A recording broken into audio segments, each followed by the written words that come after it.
श्रीमन्नारायणीयं दशकम् 53 अतीत्य बाल्यं जगतां पते त्वम् उपेत्य पौगण्ड वयो मनोज्ञम् उपेक्ष्य वत्सावनमुत्सवेन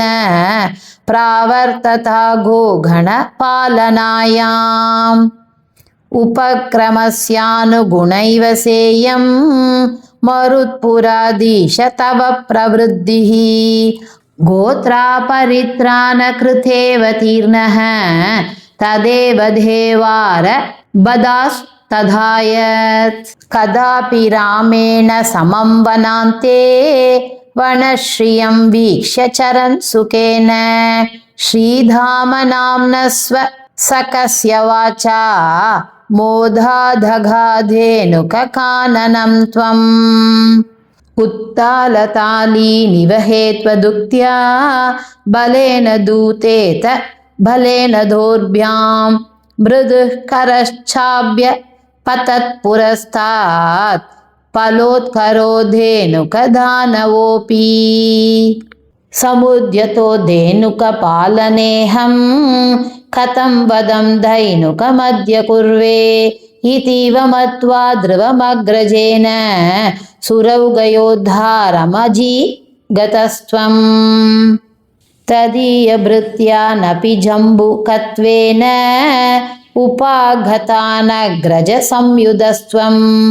जम्बूफलानीव तदा निरस्तः तालेषु केलन् भगवन् निरास्तः विनिघ्नति त्वय्यत जम्बुकौघं सनामकत्वाद् वरुणस्तदानीं पयाकुलो जम्बुकनामधेयं श्रुतिप्रसिद्धं व्यदितेति मन्ये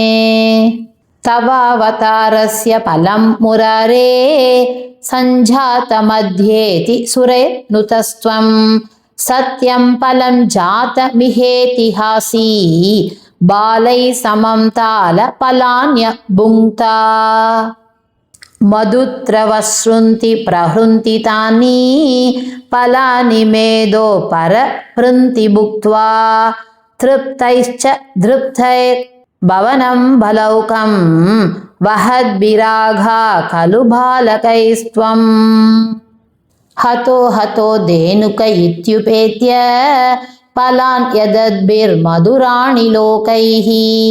जयेति जीवेति नुतो विभो त्वं मरुत्पुराधीश्वर पाहि रोगात्